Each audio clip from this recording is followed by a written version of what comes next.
Hello friends, నేను శరణ్యాని. ఇవాళ 7 అడుగుల బంధం 148వ భాగం చదువుకుందాము. రాసిన వారు మీనా ముక్తేశ్వర్ గారు. మీ ఇద్దరు చాలా చక్కగా ముచ్చటైన జంటలా ఉన్నారు. తాతగారు చాలా హ్యాండ్సమ్గా ఉన్నారు. ఈ వయసులో కూడా. మీరు కూడా కృష్ణయ్య పూజలు చేసేవారా? అందుకే ఇంత అందమైన భర్త లభించారా మీకు అని అడిగింది ఆశ.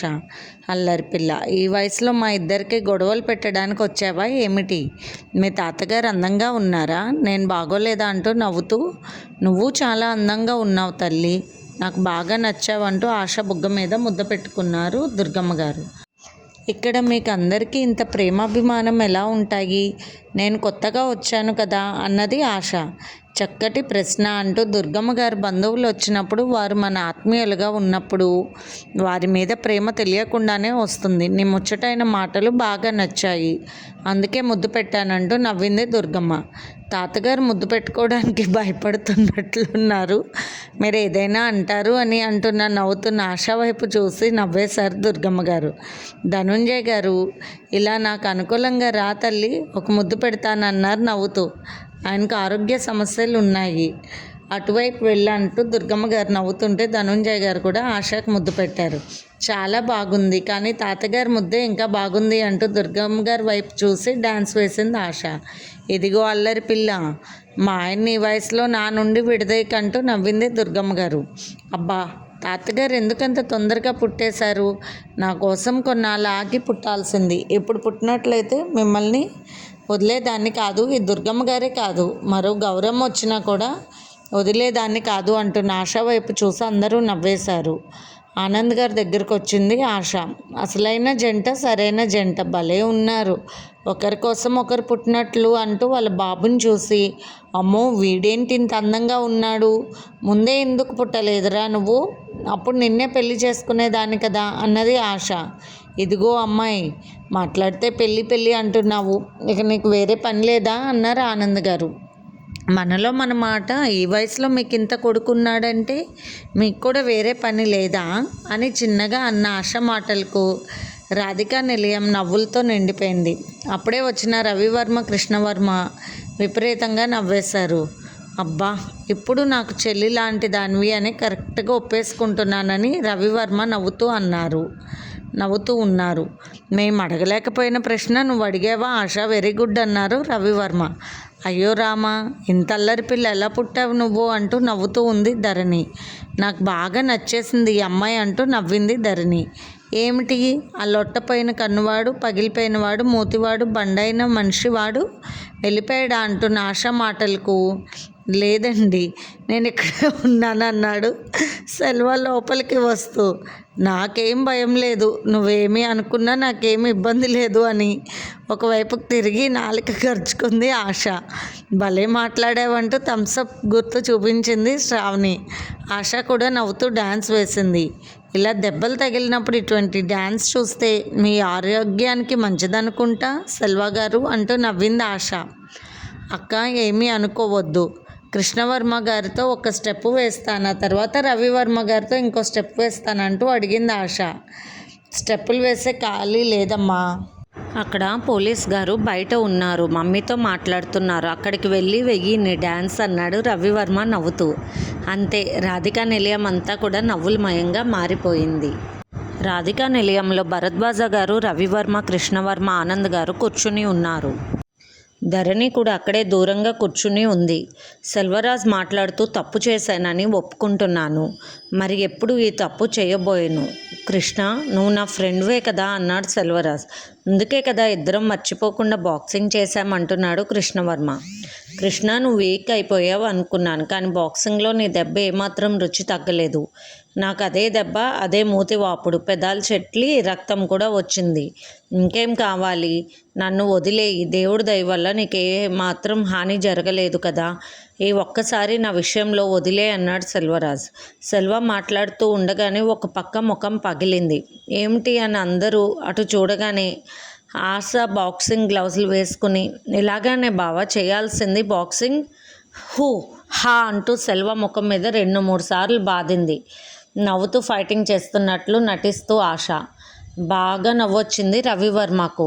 మంచి పని చేసావు అమ్మాయి అంటుంటే ధరణి చాలే ఇంకూరుకో అంటూ నవ్వింది. అబ్బా నన్ను కూడా తలుచుకుని 2 దెబ్బలు తన్నన్నట్లు శ్రావణి సైగ చేసేసరికి తెలియనట్టుగానే ఆశ మరొక 2 దెబ్బలు వేసి పక్కకు వచ్చింది.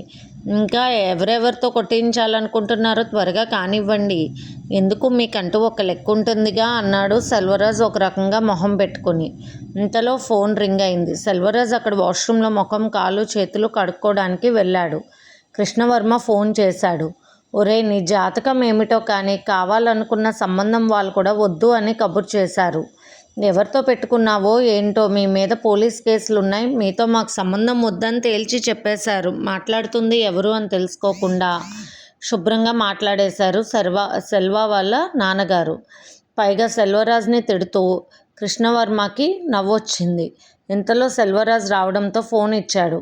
ఏం మాట్లాడవేరా సోంబేరి, ఎన్నిసార్లు మాట్లాడాలి? సంబంధం ఒప్పుకున్న వాళ్ళు కూడా వద్దు అని చెప్పారు. ఏమి దరిద్రమో నీ ముఖాన్ని రాసిపెట్టి ఉంది అంటూ 4 చివాట్లు పెట్టారు సెల్వా వాళ్ళ నాన్నగారు. ఆ మాటల్లో కృష్ణవర్మ ముందే స్పీకర్ నొక్కడంతో అందరికీ వినిపించి పక్కపక్క నవ్వులు నవ్వుతున్నారు. ఏరా గాడిద, ఎక్కడున్నావు? ఏ పార్టీ చేసుకుంటున్నావు? నేను ఒకటి చెప్తుంటే అందరూ నవ్వుకుంటున్నారు. ఏమాత్రం బాధ లేదా? ఆడవాళ్ళ నవ్వులు కూడా వినపడుతున్నాయి. అసలు పెళ్లి చేసుకునే ఉద్దేశమే లేదా? అడ్డగాడిద, కంచర్ గాడిద అని తిడుతున్నాడు సెల్వా వాళ్ళ నాన్నగారు. చాలు నేను తర్వాత మాట్లాడతాను అంటున్నా కూడా అంట్ల వెదవల్లాగా 9 నెలల వరకు కడుపులో లేకుండా మీ అమ్మకు 7వ నెలలోనే వచ్చావు బయటకు. మీ అమ్మ ప్రాణాలకి ముప్పు వచ్చింది. నువ్వు పోతావేమో అనుకున్నాం కానీ పోలేదు. మీ అమ్మ కూడా గట్టెక్కింది. అప్పటి నుంచి ఇప్పటికీ ఏదో ఒకటి నీ వల్లే మాకు ప్రశ్నలే కానీ జవాబులు మాత్రం దొరకడం లేదంటూ చివాట్లు పెట్టారు సెల్వరాజు వాళ్ళ నాన్నగారు. అబ్బా ఎవరైనా తిట్లు తింటుంటే అవి మనం బయటకు వింటుంటే చాలా బాగుంటుంది అంటూ ఫ్రిడ్జ్లో ఉన్న ఐస్ క్రీమ్ తెచ్చి బౌల్లో వేసుకుని తింటూ హ్యాపీగా మాట్లాడుతూ ఉంది ఆశ సెల్వరాజు వైపు చూసి. మంజీరా వర్మ గారు బయటకు వచ్చి, ఆశ ఎన్నిసార్లు చెప్పాలి నీకు జాగ్రత్తగా ఉండాలని చిన్నగా చెప్పింది. ఎవర్రా ఆడపిల్ల గొంతులా ఉంది, ఏదో సంతోషం అంటుంది, ఏమిటా దిక్కుమాలిన గోలా, నీకు ఈ వేషాలు కూడా ఉండి చచ్చాయా ఏమిటి అంటూ మళ్ళీ తిట్టడం మొదలుపెట్టారు సెల్వా వాళ్ళ నాన్నగారు. ఫోన్ స్విచ్ ఆఫ్ చేశాడు కోపంగా సెల్వరాజ్. భరద్వాజ సెల్వరాజ్ వైపు చూస్తూ, నీ తల్లిదండ్రులకే నువ్వు చెవటల్లాగా కనిపిస్తున్నావు. నీకు సంబంధాలు చెడిపోతే కృష్ణవర్మ ఏం చేశాడని అంతటి ఘోరానికి తలపెట్టావు. అది ప్రమాదంగా మారితే ఏ సమాధానం చెప్తావు? ఇంత కుటుంబానికి అంటూ ఉండగానే ముందు నుంచి అనుమానంగా ఉన్న దామోదర వర్మ గారు పక్క నుండి బయటికి వచ్చారు. ఏమిటి రవివర్మ, నిజం చెప్పు, వీడేనా కృష్ణవర్మకు డ్రింక్స్లో డ్రగ్ కలిపింది అంటూ పెద్దగా అరిచారు. 80 ఏళ్ళ వయసులో కూడా ఆయన దిట్టంగా ఉన్నారు. ఆయన చేతిలోకి తుపాకీ ఉంది. అయ్య బాబోయ్, ఈయనేంటి ఇలా ఉన్నాడు అనుకున్నాడు సెల్వరాజ్. తాతగారు అంటూ కాళ్ళ మీద పడిపోయాడు. నన్ను క్షమించండి, తెలుసో తెలియకో తప్పు చేశాను. మీ మనసు చాలా మంచిదని, మీరు ఎంతోమంది ప్రజలకు ఎన్నో సహాయాలు చేస్తున్నారని, మీది ఒక గొప్ప వంశం అని అందరూ అనుకుంటారు. నన్ను క్షమించండి. చేయగా ఒక్క తప్పే చేశాను జీవితంలో, అది కూడా ఇంతటి అనార్థాలను సృష్టిస్తుందని నేను అనుకోలేదు. అందరితో పడాల్సిన మాటలన్నీ పడ్డాను. దయచేసి నన్ను వదిలేయండి. మీ మనవడు కూడా నా మీద బాక్సింగ్ చేశారు. చూడండి నా మూత ఎలా పగిలిందో, నాకు కన్ను ఎలా లొట్టపోయిందో, ఒళ్ళంతా దెబ్బలే. ఇప్పుడు లోపల నుంచి ఒక అమ్మాయి వచ్చి ఆమె కూడా కొట్టింది నన్ను అని చెప్తున్న సెల్వరాజ్ వైపు చూసి మాట్లాడలేకపోయారు దామోదర వర్మ గారు. వస్తున్న నవ్వును కంట్రోల్ చేసుకుంటున్న కృష్ణవర్మ, రవివర్మ, ఆనంద్ గారు, ధరణి వాళ్ళ ముఖాలు చూసిన దామోదర వర్మ గారికి కాస్త కోపం తగ్గింది. ఎవరనుకుంటున్నావు మమ్మల్ని అంటే? నా మనవడికి నువ్వేదైనా చేస్తే నిన్ను బతకనిస్తాను అనుకుంటున్నావా? పద మీ తల్లిదండ్రుల వద్దకు పద, నీ అంతు తేలుస్తాను. జీవితంలో నీకు పెళ్లి యోగం లేకుండా ఉండేలా నేనే చేస్తానంటున్నా దామోదర వర్మ గారి వైపు చూసి, క్షమించండి తాతగారు, ఇంకెప్పుడు నేను ఇలాంటి పనులు చెయ్యను అని చెప్పాడు సెల్వరాజ్. ఎప్పుడైనా సరే తుపాకీ గురిపెట్టిన తర్వాత వెనక్కి తగ్గేదే లేదు. నేను ఇప్పుడు కూడా వృధా పోవడం నాకు ఇష్టం లేదంటూ తుపాకీ పేల్చాడు దామోదర వర్మ గారు. అయ్య బాబోయ్ అంటూ కళ్ళు తిరిగి పడ్డాడు సెల్వరాజ్. ఎంత అర్బుకుడివి, ఈ విధంగా ఎంత ప్రయత్నం ఎలా చేశావురా వెధవా అంటూ తిట్టారు దామోదర్ వర్మ గారు. అయ్యో తాతగారు, మీరెక్కడ గమనించలేదు, ఒకటివాడు నిజంగా ధైర్యవంతుడైతే డైరెక్ట్గా అటాక్ చేస్తాడు. ఈ విధంగా బాక్సింగ్ దెబ్బలు తిన్నాడు కదా. మగాళ్ళతో ఆడాళ్ళతో వాడు ఒక నక్క లాంటి వాడు, అందుకే తెలియకుండా డ్రింక్లో డ్రగ్స్ కలిపాడు అన్నాడు రవివర్మ. మీరెన్నైనా చెప్పండి కృష్ణ, ఇతనికి శిక్ష పడాల్సింది. ఆ కేసు నేనే వాదిస్తాను. వీడిని ముప్పు తిప్పలు పెట్టి 3 చెరువులు నీళ్ళు తాగిస్తాను. వీడు చేసిన నేరాలను ఘోరాలన్నీ చూపిస్తా. దెబ్బకు ఉరి తీస్తారు వెధవని అంటూ తిడుతున్న ధరణి వైపు చూసి బిత్తరపోయాడు సెల్వరాజ్. మీరు లాయర్ చదివింది గొప్పే కావచ్చు, కానీ నా జీవితంతో ఆడుకోకండి అమ్మా. దయచేసి తప్పైందని క్షమించాను కదా. చనిపోయే వారికి కూడా ఏదో ఒక కోరిక ఉంటుంది, తీరమంటే తీరుస్తారు కదా తల్లి. ఆ విధంగా నా ప్రార్థన ఆలకించమ్మా. నేనే తప్పు చేశాను, క్షమించమంటున్నాను. ఈసారికి వదిలేయండి అని బతిమాలాడు సెల్వరాజ్. అసలు ఇంత పిరికివాడివి, నీ వల్ల నీ సంబంధాలు తప్పిపోతే నీ అంత గొప్పవాడి సంబంధాలు చెడగొట్టడానికి ఎవరికి కావాలి బాబు? అది కూడా కృష్ణవర్మ అంతటి వాడు కావాలా అంటూ నవ్వాడు ఆనంద్ గారు. మనిషి మంచితనం ఎంతోమందిని బంధువులుగా చేస్తుంది. మనిషిలోని కపట నాటకం ఉన్న వాళ్ళని, ఇంట్లో వాళ్ళను, రక్త సంబంధికులు కూడా దూరం చేసేస్తుంది. అలా ఈరోజు కృష్ణవర్మకు తను ఒక్కడిగా పుట్టినా కూడా మా కుటుంబాలన్నీ తన కుటుంబాలే అన్నట్లు అతని వెనకాల నిలబడ్డాయి. అది గొప్ప ఆనందంగా ఉంది చూసేవారికి. నిజంగానే అతను ఒక వ్యక్తి కాదు, ఒక శక్తి అన్నంత భావన కలిగింది అందరికీ. వసుంధరాదేవి గారు బయటకు వచ్చి, అసలు ఎవరు నువ్వు, ఇంత పని చేయాల్సిన అవసరం ఏమొచ్చింది? స్నేహితుడు అనేసారి మాట్లాడకు, అలా మాట్లాడితే మాత్రం మర్యాదగా ఉండదు. స్నేహితుడు ఎవరైనా నీలాంటి వెధవ పని చేస్తారా? నీలాంటి వెధవలు ఉన్నప్పుడు నిజమైన స్నేహితులకు కూడా చెడ్డ పేరు వస్తుంది. వెధవ అని తిట్టింది వసుంధరాదేవి గారు. ఈమెవరో అనుకున్నాడు సెల్వరాజ్. మా అమ్మగారు వెరీ పవర్ఫుల్ అని చెప్పాడు రవివర్మ. ఇంతలో దేవా ఫోన్ చేశాడు. నీ మెసేజ్లన్నీ చూశాను అన్నయ్య, ఆ విధవను అంటున్నప్పుడు స్పీకర్ ఆన్ చేశాడు రవివర్మ. చూడండి అన్నయ్య, మనలాగా అందరూ మంచివాళ్ళు ఉండరు. అటువంటి విధవను నిజంగా నరికి పోగులు పెట్టాలి. మీకు కుదరకపోతే చెప్పండి, నేను రమ్మంటే వచ్చేస్తాను అంటున్న దేవా మాటలు వింటున్న సెల్వరాజ్ అలాగే చూస్తున్నాడు. లండన్ నుండి మా తమ్ముడు అన్నాడు రవివర్మ. ఇంతమంది తమ్ముళ్ళు ఉన్నారు బాబు నీకు, నా చర్మం మొలవటానికి. అందరినీ మీ తమ్ముళ్ళుగా చేసుకున్నావా ఏం నాయనా అనుకున్నాడు సెల్వరాజ్. అసలు వీళ్ళ అమ్మగారిని చూస్తుంటే భయంగా ఉంది. ఇంకెందుకు ఈ కుటుంబంతో నేను ఎప్పుడు జీవితంలో పెట్టుకోకూడదు తండ్రి అనుకున్నాడు సెల్వరాజ్. ఈసారికి వెళ్ళండి, పేషెంట్లు ఇబ్బంది పడతారని కృష్ణవర్మ చెప్పారు. కొంచెం భోజనం చేసి వెళ్ళండి అన్నది శ్రావణి. ఇందాక నుంచి నా వైపు మీరు అంత కోపంగా చూస్తున్నారో తెలుసు. మీరుండే వంట వల్ల కూడా నేను ఏదైనా అవ్వచ్చని మనసులో అనుకున్నా. సెల్వరాజ్ వెంటనే బయలుదేరాడు అక్కడి నుంచి అందరికీ చెప్పి. భరద్వాజ మాత్రం బాగా భయపెట్టాడు బయటకు వెళ్ళి. కృష్ణవర్మ ఎప్పుడు ఒంటరివారు కాదు, ఒక మహాశక్తి లాంటి వాడు. అతని వెనుక ఉన్న జనం మామూలు విషయం కాదు. చూస్తున్నావుగా, ఈ మాట్లాడని వాళ్ళంతా వాళ్ళ బంధువులు. అసలు వాళ్ళ తాతగారి తరఫు మనుషులు ఎంతోమంది ఉన్నారు. వీళ్ళకి ఏదైనా ఇబ్బంది కలిగితే ఊర్లకు ఊళ్ళే వస్తాయి వారి వెనుక. నీకు తెలుసా, గూడెం ప్రజలు వస్తారు, అప్పుడు నీ గూళ్ళు 2 విరగదీస్తారు అంటూ చెప్పాడు.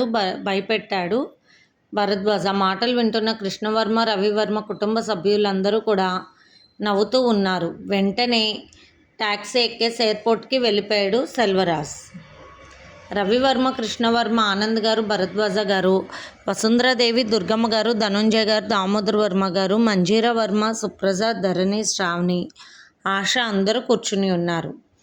రవివర్మ మాట్లాడుతూ, భరద్వాజ, సెల్వరాజ్ పర్వాలేదంటావా, లేక ఇంకేదైనా సమస్యలు సృష్టిస్తాడా అన్నారు. నాకు తెలిసి జైలు విషయాలకు చాలా భయపడ్డాడు. పైగా మన కృష్ణవర్మ మంచి కోటింగ్ ఇచ్చేశాడు. డ్రగ్స్ వాడినా కూడా కృష్ణవర్మలో బలం తగ్గదు. ఎప్పుడు నాకన్నా పై చెయ్యని అర్థం చేసుకుని మరీ ఏడుస్తూ పోయాడు వెధవ అన్నారు నవ్వుతూ భరద్వాజ.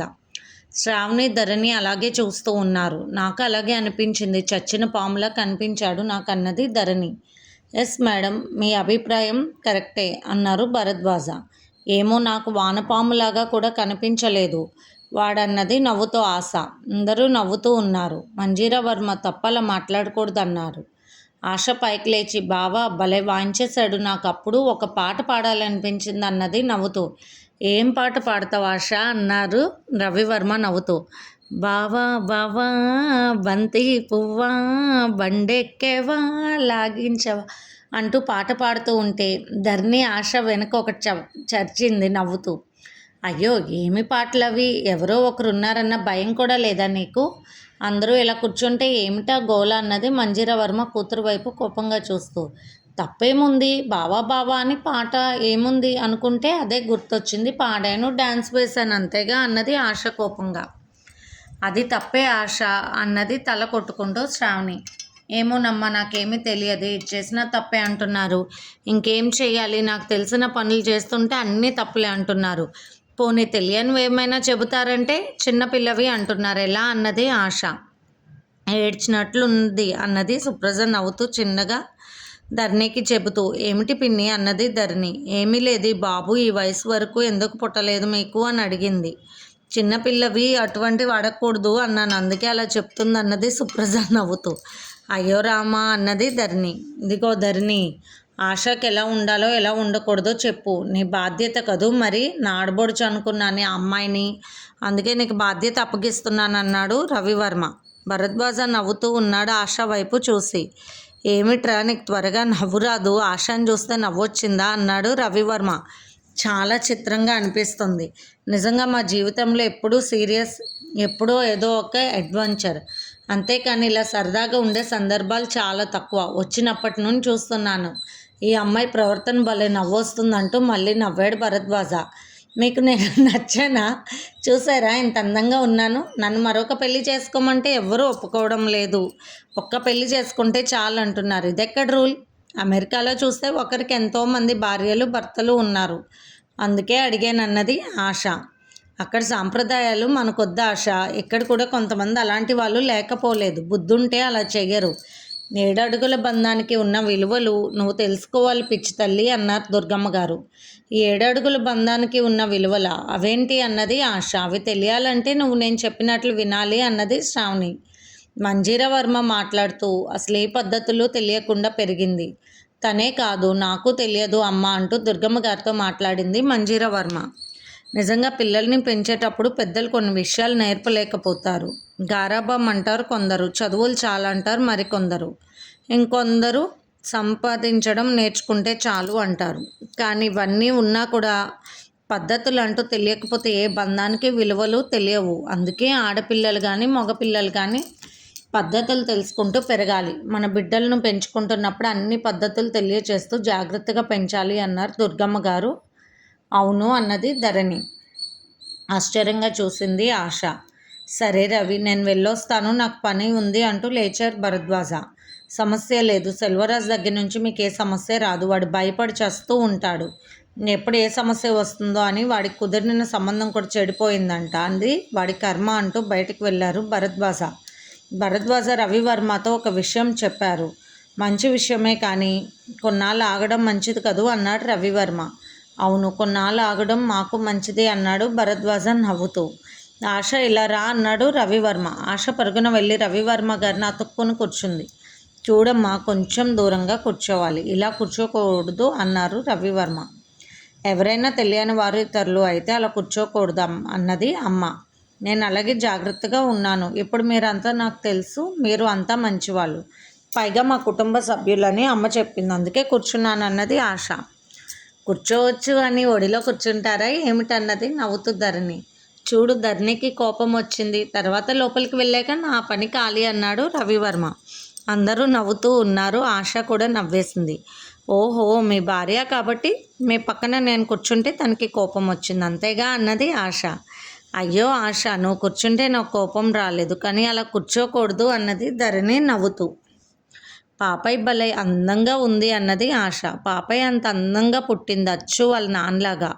పోలికలు ఎలా వస్తాయి? పాప కడుపులో ఉన్నప్పుడు నువ్వు బావగారి వైపే చూసావా అక్క అన్నది ఆశ.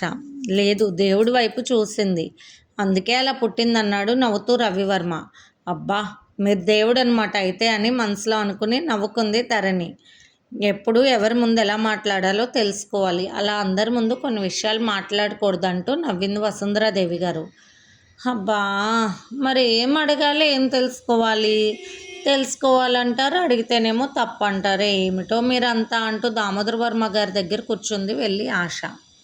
మా తాతగారు చాలా మంచివారు. నన్ను ఏమీ అనలేదు ఇప్పటి వరకు. చూడటానికి భలే భయంగా ఉన్నారు. వయసులో ఉన్నప్పుడు ఎలా ఉన్నారో మరి తాతగారు తెలియదు అన్నది ఆశ. ఆహా! తాతగారు మామూలు వారు కాదు. కత్తులు, కటార్లు, గన్నులు. అబ్బో! చాలా కథ ఉంది ఆయనకు అంటూ నవ్వేశాడు కృష్ణవర్మ. అమ్మో! యమ డేంజర్ అయితే. నేను ఈ తాతగారి దగ్గర కూర్చుంటానంటూ ధనుంజయ గారి దగ్గరికి వెళ్ళి కూర్చుంది ఆశ. ఈ తాతగారు చాలా బాగున్నారు. చాలా మెత్తకు మనిషిలాగా కనిపిస్తున్నారు. నాకు కదా నానమ్మ అన్నది దుర్గమ్మ గారి వైపు చూస్తూ. దుర్గమ్మ గారు నవ్వుతూ ఉన్నారు. మీరు ఇలా ఉంటే పాత సినిమాల్లో దేవత వేషాలు వేస్తారు కదా, ఆమెలా ఉన్నారు అంటూ నవ్వింది ఆశ. ఆశ, నువ్వు మరింత డేంజర్ ప్లేస్కి వెళ్ళావు. ఆ తాతగారు యుద్ధం చేసిన వీరులు. ఆయన మామూలు వారు కాదు. తెల్లదొరలకు చుక్కలు చూపించిన వారు ఆయన అన్నాడు కృష్ణవర్మ నవ్వుతూ. అవునా అంటూ అక్కడ కూడా లేచింది ఆశ. నువ్వు వెళ్ళారా అంటూ ధరణి ఆశ చెవు పట్టుకుని తన దగ్గర కూర్చోబెట్టుకుంది. ఈరోజు నుండి నేను నీకు టీచర్ని అన్నది ధరణి నవ్వుతూ. అమ్మో, నువ్వు లాయర్వి కదా, నీ దగ్గరే డేంజర్. నీ ప్రశ్నలకు నేను సమాధానం చెప్పలేను. నేను ఏదో ఒకటి పొరపాట్లు చేస్తూ ఉంటాను, తింటూ ఉంటాను, ఎగిరితే ఎగురుతూ ఉంటాను, అల్లరి చేస్తూ ఉంటాను. అన్ని ప్రశ్నలకు నా దగ్గర సమాధానాలు సరిగ్గా దొరకవు అంటూ నవ్వింది ఆశ. ఇది ఫ్రెండ్స్ ఇవాల్టి ఎపిసోడ్. రేపు ఇంకొక ఎపిసోడ్తో మీ ముందుకు వస్తాను. మీకు కనుక స్టోరీ నచ్చినట్లయితే లైక్ చేసి షేర్ చేసుకొని సబ్స్క్రైబ్ చేసుకోండి. ఉంటాను.